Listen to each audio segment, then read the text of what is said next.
चक्र चक्र कसे असतात पहा. एकदा मी बागेमध्ये फिरायला गेलो. माझ्या ह्या डोळ्यांनी फळं बघितली. आता डोळे फळापर्यंत जाऊ शकणार नाही, चालले माझे पाय. आता पाय तर फळ तोडू शकत नाही, तोडले माझ्या हाताने. हाताने फळ तोडले आणि टाकले तोंडात. तोंड काय ठेवू शकत नाही, तोंडाने टाकले पोटात. आता हा सगळा प्रकार तिथून माळी बघत होता. माळी आला आणि झणकन दिली माझ्या पाठीमध्ये टाकून.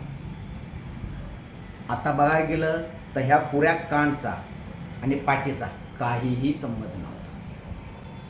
पण पाठीत काठी अशी बसली, डोळ्यातून आलं पाणी. म्हणजे पहिली चूक डोळ्याने केली होती ना त्या फळांकडे बघायची.